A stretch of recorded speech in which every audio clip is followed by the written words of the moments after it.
আসসালামু আলাইকুম ওরহমতুল্লাহি ওবরাকাতুহ।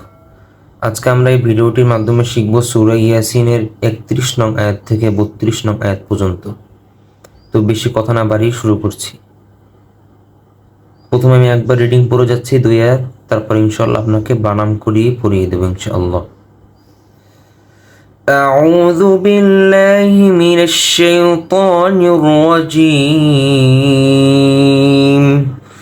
بسم الله الرحمن الرحيم ألم يروا كم أهلكنا قبلهم من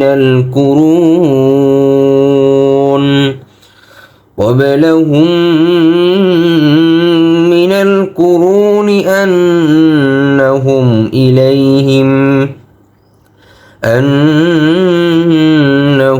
إليهم لا يرجعون وإن كل لما جميع لدينا محضرون। এবারে 2 আয়াত আমি বানান করে পড়িয়ে দিচ্ছি। হামজা জবর আ, লাম মিম জবর লাম, আলাম আলাম আলাম। ইয়া র জবর ইয়ারা, ইয়ারা ইয়া জবর ইয়া, র ওয়াও জবর রও, ইয়া রও ওয়াওতে মুগল হবে ইয়া রও।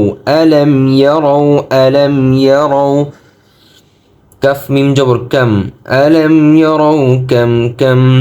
হামজা হা জবর আহ, লাম কাফ জবর লাক, আহ লাক। হা মোটা হবে আহ লাক, নুন জবর না, একলেট প্রাণ হবে আহ লাক না, আহ লাক না। আলাম ইয়ারাও কাম আহলাকনা, কাম আহলাকনা। কফ বা জবর কব, লাম জবর লা, কবে লা, কবে লা। হা মিম পেশ হুম, হুম গুণ হবে। এই প্রথম যে মিমটি আছে প্রথম মিমটির উচ্চারণ হবে না, দ্বিতীয় মিমের উচ্চারণ হবে এই জায়গায়। কবে হুম, মিমটির মি, নুন লাম জবর নাল, মিনাল মিনাল মিনাল। قبلهم من কফ পেশ কু, র ওয়াও পেশ রু, ওয়াওতে মুগল হবে এবং ওয়ার জন্য একল প্রাণ হবে কুরু কুরু, নুন জিন্নি মিনাল কুরুনি। কাম আহলাকনা ক্বাবলাহুম মিনাল কুরুনি কুরুনি। হামজা নুন জবর আন, নুন জবর না, আন্না হা মিম পেশ হুম, আন্না আন্না ওয়াজিব গুণ হবে আন্নাহুম। হামজা জির ই, লাম ইয়া জবর লাই, ইলাই হা মিম জির হিম, ইলাইহিম আন্নাহুম ইলাইহিম ইলাইহিম। লাম জবর লা, একল প্রাণ হবে লা, ইয়া র জবর ইয়ার, লা ইয়ার লা ইয়ার। জিম জির জি, আইন ওয়াও পেশ উ, জি উ উ, একল প্রাণ হবে এবং ওয়াওতে মুগল হবে জি উ, নুন জবর না, জি উ না, জি উ না। قبلهم من القرون أنهم إليهم لا يرجعون ألم يروا كم أهلكنا قبلهم من القرون أنهم إليهم لا يرجعون তিনাল প্রাণ হবে জিউন। ওয়া জবর ওয়া, হামজা নুন জির ইন, ওয়া ইন গুণ হবে ইকফা গুণ, ওয়া ইন কাফ লাম পেশ কুল, লাম লাম পেশ লুল, কুল্লুল কুল্লুল। লাম মিম জবর লাম গুণ হবে লাম মিম জবর মা, কুল্লুল লাম্মা কুল্লুল লাম্মা, একল প্রাণ হবে ওয়া ইন কুল্লুল লাম্মা।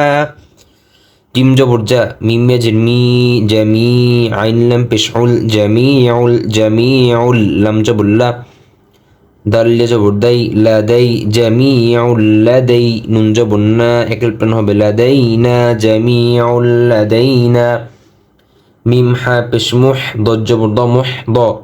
র পেশ রু, নুন জবর না, ওয়ার জন্য মুগল হবে এবং একল প্রাণ হবে মুহদরু না, মুহদরু না। শেষে 3 প্রাণ অক্ফ করলে মধ্যে আরজি।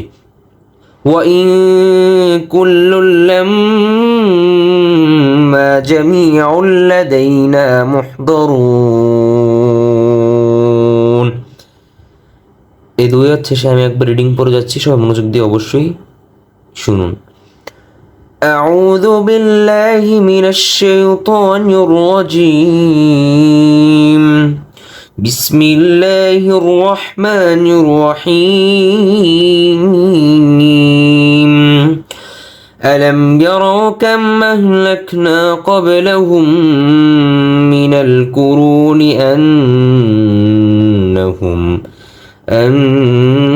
أنهم إليهم لا يرجعون وإن كل لما جميع لدينا محضرون صدق الله العظيم। আজকের ভিডিওটি এ পর্যন্তই। পরবর্তী ভিডিওটি পাওয়ার জন্য সবাই অবশ্যই চ্যানেলটি সাবস্ক্রাইব করে রাখবেন। আসসালামু আলাইকুম ওয়া রাহমাতুল্লাহি ওয়া বারাকাতুহু।